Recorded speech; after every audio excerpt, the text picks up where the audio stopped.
All right, Kevin, back with you for another episode of the $1,000,000 Relationships Podcast. And today I am here with Harriet Stein. Harriet, welcome. So awesome to have you on the show today.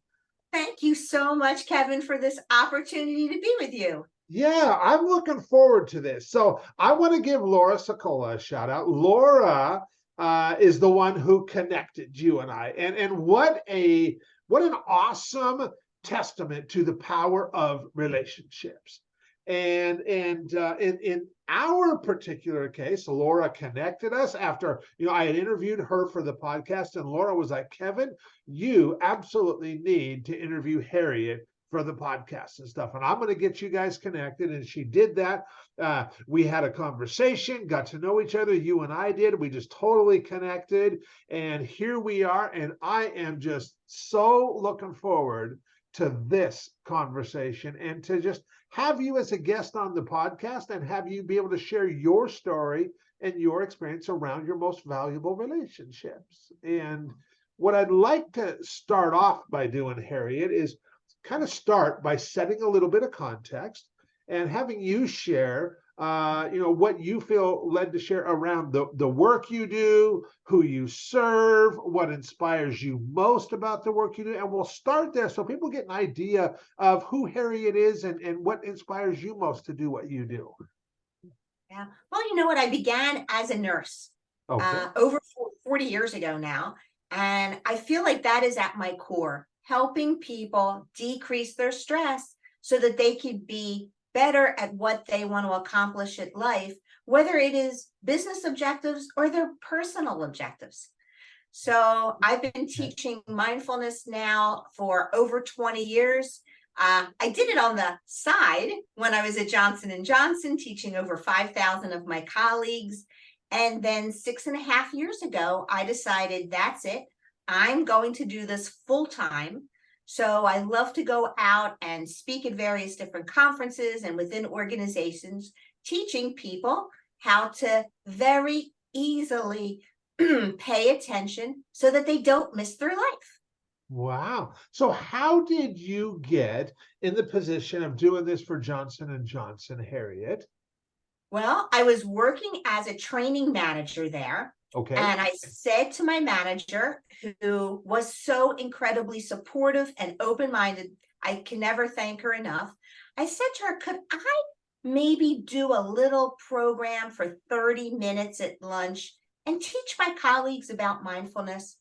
And typically at a big corporation, it would not be unusual to hear the words I received, which was, okay, just don't tell anybody you're going to do that. Like, don't be putting out emails to 130,000 employees. Let's just keep it quiet. Okay. And the first week we had 2 people in the conference room. The second week there weren't enough chairs, and wow. It was never part of my job description. And I taught that class for almost a decade every week. Wow. And what happened was I was in research and development, and people said, could you come back and do an hour for our department? And I said, sure. And I did over 70 of them. And then they started flying me around the United States to speak at like global sales meetings and for, leadership summits. And I thought, I'm doing this on the side. I don't want this to be my full-time job. I want to do this 8 hours a day, not an hour here and an hour there. So that's what I've decided to do. Wow. And what a cool incubator, if you will, because you got to have this experience where, you just came up with this idea and you felt led to do this, and your supervisor was like, yeah, go ahead and do it. And you started doing it. And then you find out that, like, wow, look at people really want this. I mean, to the point where we're only just doing it locally there, but you're traveling around the country doing this inside the company. And yeah, go ahead. I was going to say, Kevin, our whole conversation today is going to be, I think, based on gratitude. Okay. I mean, I'm grateful to have this opportunity that you've given me to share this life-changing practice. I'm grateful that my manager, if she hadn't said no, right? If she had said, no, you can't do that, Yeah. I would never have had my own company. If my grandfather hadn't told me when I was a child, if you love something, do it for free. Do it for free. And I never charged anyone at J&J. People, and you know, J&J is over 60 companies, and different companies within J&J would call to hire me, and they would say, oh, how much are you? And I was like, no, I work here. I work here. Like, you don't have to pay me. But those words of my grandfather saying, if you love something, do it for free, get it out in the world. Yeah. You know, it's really, you and I have very similar paths that we've gone down, because, you know, doing the work that I do now, where I facilitate relationships that impact millions of people's lives. And I have been facilitating relationships for years. And it was something that I never charged for. I got so much sound, you know, because you know what, when you connect like-minded people and good things come from that, you get a lot of kudos. People appreciate you, and I loved getting that kudos. I love getting that attaboy, Kev. You know, I mean, that fueled me. And but yet now I do have a business where I get compensated for this, and a lot of times I'm making connections and facilitating relationships that I don't charge for. But the right people, they're like, Kev, I want you in my corner. I want you actively, proactively engaged in helping me and kind of being my conduit of trust. And for the right people, that's incredibly valuable. But yeah, you know, I totally get it. And you and I have definitely traveled down similar paths. And so now that we've got a little bit of context set here, we're gonna shift gears just a little bit. And I'm going to reiterate the question for the benefit of the listeners. So, Harriet, have you ever been introduced to a person or persons that completely changed the course of your life or your business, so much so that much of what you have today would not be possible if not for this person or persons? And Harriet, I'm really excited to hear your story and your experience around this topic of relationships. Oh boy. Okay, so for the listeners, if this was a TV show, there would be the camera would be moving in right now for a close-up of Kevin's face when I say the following name. All right. Because the person who was incredibly impactful to my life, and when we talk about relationships, I consider her my sister from another mister. Okay. And that person's name, Kevin, camera moving in closer. That person is Teresa Hummel-Kralinger. Okay. Wow. All right. Very good. And Laura connected me with Teresa as well. And so, and this was like back to back, like same day. And so. So I was speaking with Teresa earlier today and telling her I was going to be interviewed by you today. And she said, oh, I just spoke with him. And I said, and I'm going to tell everybody as to the impact you made on my life. But I purposely wanted to surprise you with this. That's because awesome.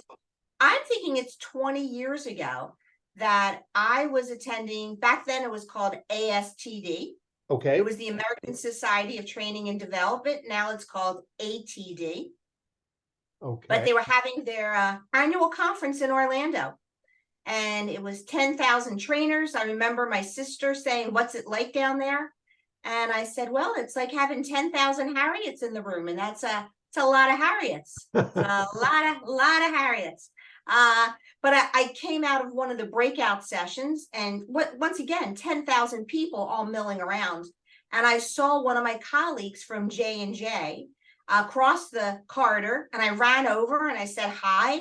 And she said, are you going to go to the luncheon? There's this incredible keynote speaker, and everybody's talking about her. And I said, oh, I didn't get a ticket and I didn't have the money and now it's sold out. As I said that, among thousands of people walking down the hallway, Teresa Crowlinger was walking by behind me, and she heard me say that, and she said, oh, I have an extra ticket and you can have it for free. And Wow. I immediately responded, single man, because I was not married at the time, and you never know how many wishes you're going to get. So she ended up giving me that magic ticket to see the keynote of, I have no idea who the keynote speaker was. And we became friends. I brought her into Johnson & Johnson to speak. She is an incredibly gifted leadership consultant. And fast forward, you know, when I was about to leave J&J 6.5 years ago, Teresa was the one who said, you need to come down to this networking event. I swear these words came out of my mouth, Kevin. I said, I don't like networking. I'm a little introverted and everyone knows me. And she's like, what? I said, everyone already knows me. They all know who I am. So I guess I thought I was Oprah and didn't realize that the whole world didn't not know who I was. But when you're working within, I was at J&J for almost 15 years, you get inside a very large corporation, and I knew a lot of people. I ended up working in global health. I knew people from around the world. So I just assumed everyone in the world knew me, and they didn't. And Teresa's the one, she got me out there. I would not have a business today speaking. A conference came up and she said, you know, I think this person, Harriet, would be a great speaker at the conference. And they had me come in and speak, and it was life-changing. Yeah. It was, and it like when you said, it changed the world. The people who saw me speak at that conference that day, 2 women came up and said, would you come to our company and do a 1-hour program? Wow. Just like I had done 70 at Johnson & Johnson, as if they were going to pay me. And I was like, yeah, I would love that. I would love that. And I had been with that company for several years now. They asked me to roll out mindfulness globally via Train the Trainers, thanks to their incredible CEO at the time. Just unbelievable, in March of 2020. And the program I created for them is still being taught around the world. And it's because of the incredible CEO, Marty Hedman, and their current CEO, Simon Tasker, who has been so supportive of this practice as to how to support their employees. I'm filled with gratitude for Teresa and for all these people that have enabled me to really share this life-changing practice. Yeah. Wow, what a cool story of how you and Teresa just met, you know, complete, you know, and I've been a believer for a long time now that nothing happens by accident. Everything that happens is happening for us and through us. And sometimes that's hard to grasp. It can be a challenge, especially when we're going through things that we feel that are painful. And we're like, okay, how is this happening for me and through me? You know, and we when we start looking at it, we come up with some really great answers. But it's not always easy to do that. But I look at, you know, how you and Teresa met and what came of that, you know, and how, you know, you went out on your own. She got you at that speaking gig. I mean, if you look at this one relationship, which I'm sure you could talk about a lot more relationships, but if you look at this one relationship with you and Teresa, I'm sure there's many examples you could come up with, but give us an example of something really cool that happened where it allowed you to make a really big impact, and you know, hands down, that would have never happened if not for your relationship with Teresa? So I really think it's the program that I rolled out for this manufacturing company, ColorCon, in March of 2020, Okay. because it was challenging enough for people in 2019 in the workplace. I mean, the World Health Organization had said stress was a global pandemic in 2019. And then 2020 hits, right? And to be able to roll out a program that has gone around the world at this specific time in our history, to me, was life-changing. Because, I would survey the people who were taking the program and say, have you found value in learning how to pay attention to this moment, the only one that exists, right? This one's right now.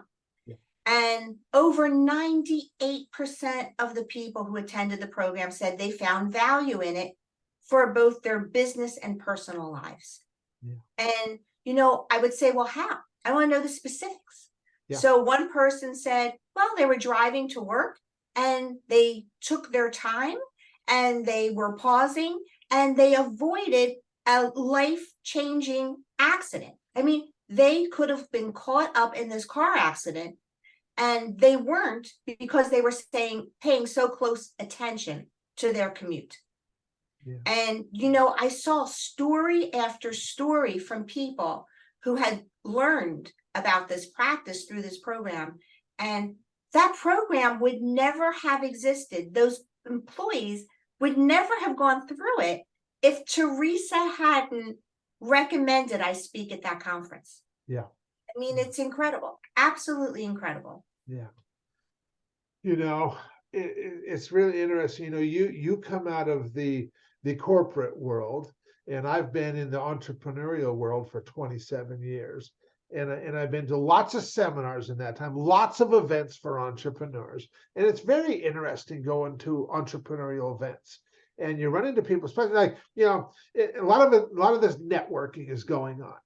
And a lot of times, people feel in an environment, and I get it, because there's a limited amount of time. If the event is going on for 2 days, a day, 3 days, whatever, it's a finite amount of time.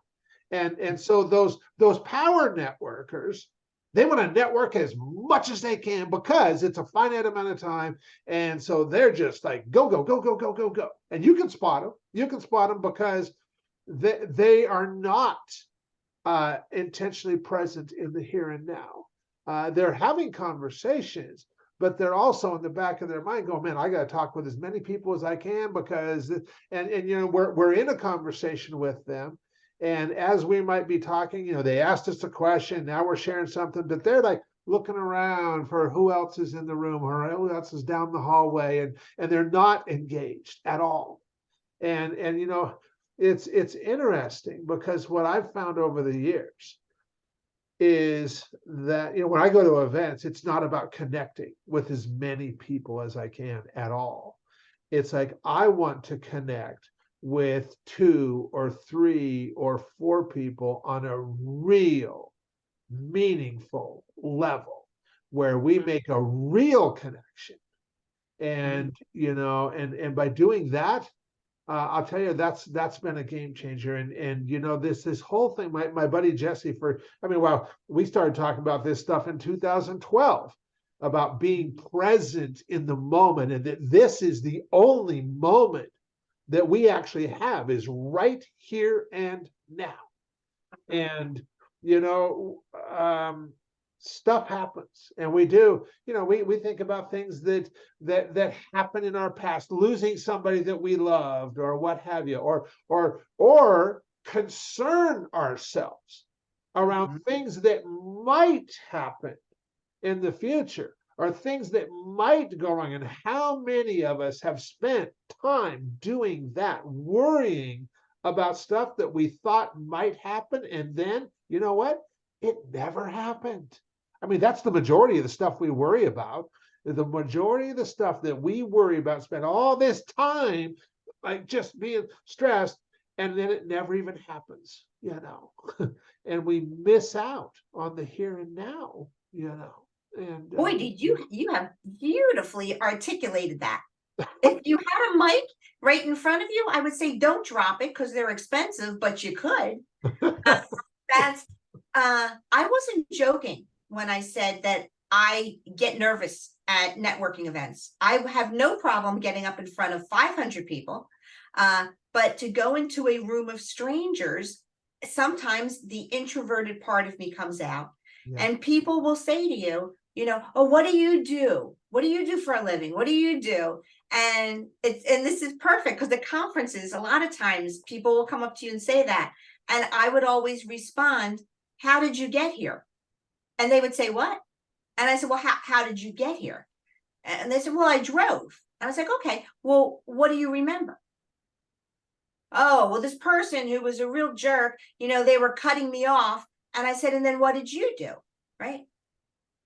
And well, I sped up and I honked my horn and I was like, okay, well, what if that person was rushing to the hospital because they just found out their child broke their leg? Would you have been, responding in that same way? And they said, no. And I said, do you have any idea about why that person cut you off and was acting inappropriately? And they said, no. And I said, exactly.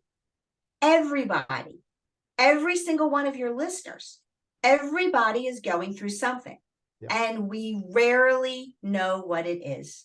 Yeah. Rarely. Yeah. Yeah. It's interesting. I read this book called, you won't see it if you're Living Untethered. And the author, amazing. In fact, after reading that book, I had to go buy the follow-up book. Wow, there's more, actually.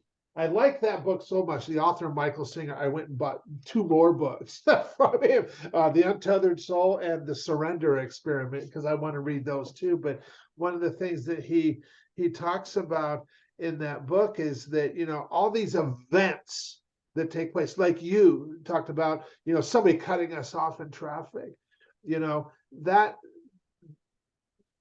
it's just a thing that happened. And we make it about us. Like, doggone it, that person cut me off. Who do they think they are? Mm-hmm. And like the majority of the time, they just didn't see us. And like you said, we have no idea what they're dealing with right here and right now. And them cutting us off had absolutely nothing to do with us at all, Among us, hasn't at some point been in a car and you had to go to the bathroom really badly? Yeah, and right? We're trying to get home, or we're trying to find a place that we can run into real fast. Sometimes it's something as simple as that. And yet, right, when I teach people, I teach them one of the most dangerous emotions is anger. Anger is a very justified emotion. Yeah. If you pour water on top of your computer, it's totally appropriate to be angry in the moment. The challenge is if we hold on to anger. It is as if you are holding a hot coal with the intent of throwing it. Who is getting burned? Yeah. Right? So I teach people about one of the 9 attitudes that I talk about when you cultivate a mindfulness practice. One of them is letting go. Right? It's really very helpful and very healthy for our lives to be able to be aware when we are holding on to something, especially if it's anger, right? Like I said, totally appropriate to be angry at certain points, but it's very, very important to notice when you have to let go of that. Yeah. Wow. I really appreciate having this conversation with you today. And one of the goals of hosting this podcast, and like I know I mentioned this to you before, Harriet, that hosting this podcast has been hands down one of the most rewarding thing I've done in my 27 years as an entrepreneur. And this is just yet another example of why. This is just, I feel so fortunate being able to do this. And for anybody that's listening to this right now going, wow, Kevin, you know what? I really like Harriet. I like what she stands for. How can they get more information on you? I know you've got a book, all that. Any resources that you can let them know about? Please do. Well, I always tell people there's so much on the internet nowadays that I think, it's easy to go to my website, which is my name, harrietstein.com. But I always say there's so much information about me out there that just don't show up at my house without calling first. So that's just that's the standard.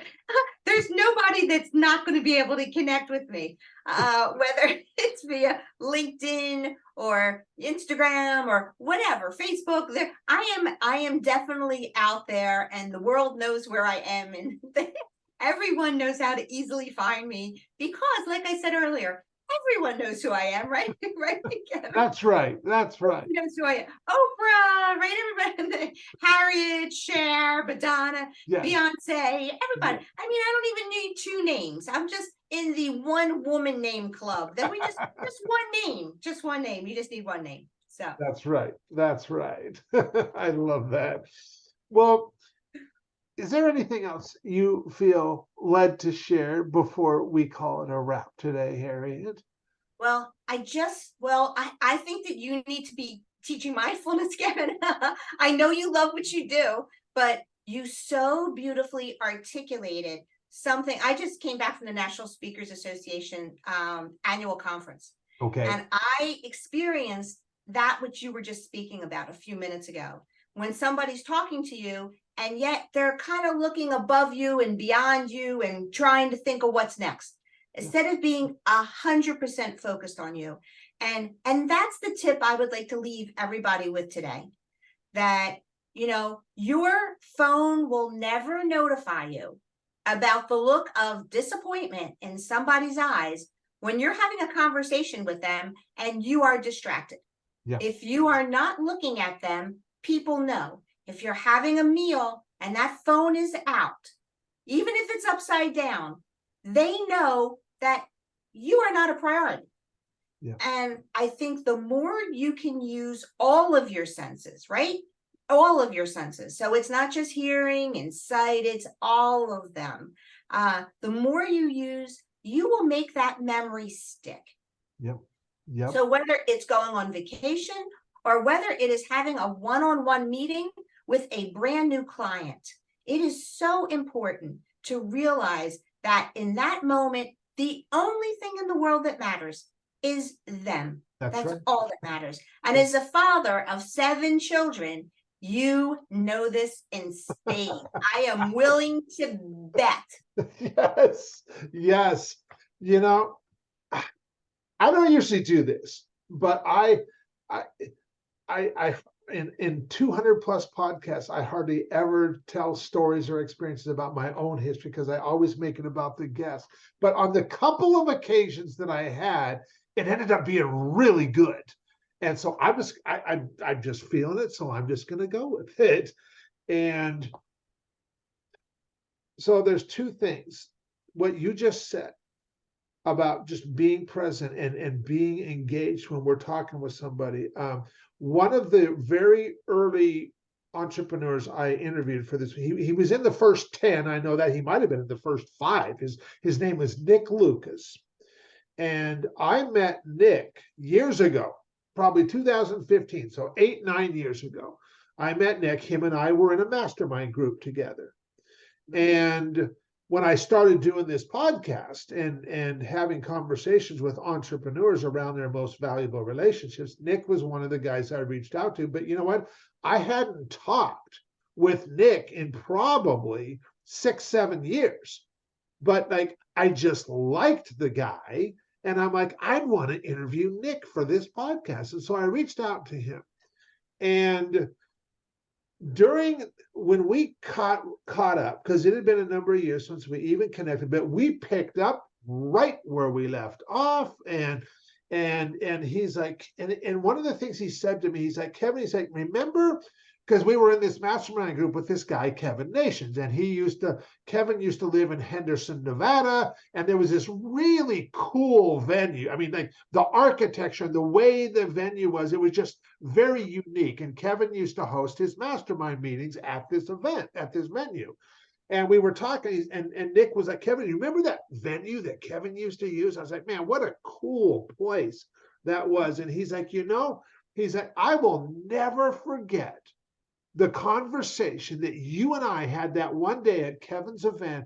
And he's like, I've always remembered that, Kevin. I've always remembered how that made me feel. And I'm not going to lie, Harriet, as he's telling me this, I'm like, I don't remember that conversation.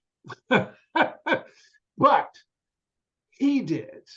Yeah. And what you just said about how, people can tell when we're engaged and when we're not engaged. And what happens is when we just are present in the moment and we are present in the conversation that we're having with any person that we are talking with in this moment, and we're just engaged there, they know it.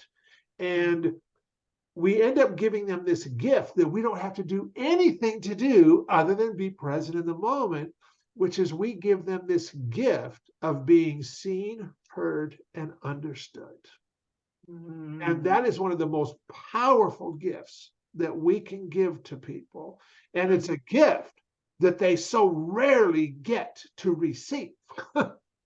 and like what you said, that like Nick, years later, he's telling me about this conversation that I don't even remember, but it made such an impression on him because he was seen, heard, and understood in that interaction that he and I had at that time, 7-8 years ago.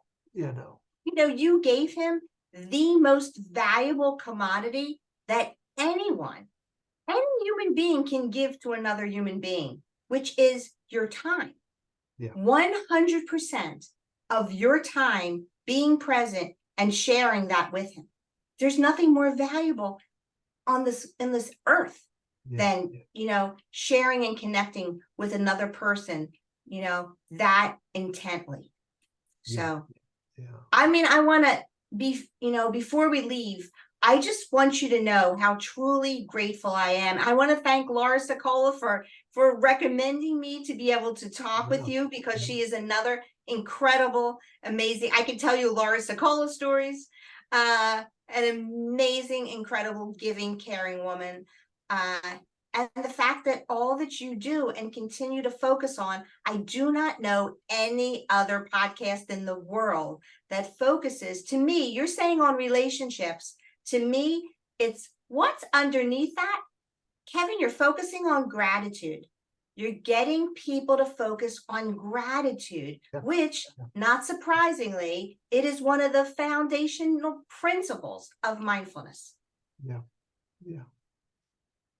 Well, Harriet, I just want to thank you again for taking the time out of your schedule to have this conversation today. I know before we hit the record button, we kind of set the intention together that we were going to make an impact today. And man, this is all I want listeners of this podcast, who are also entrepreneurs, founders, CEOs, to just, walk away from an episode of this, like, just inspired to place an intentional focus on creating more real, meaningful, rewarding, and profitable relationships in their own lives. And we definitely delivered on that here today, thanks to you, Harriet. So I really appreciate that. Thank you so much. Thank you, Kevin.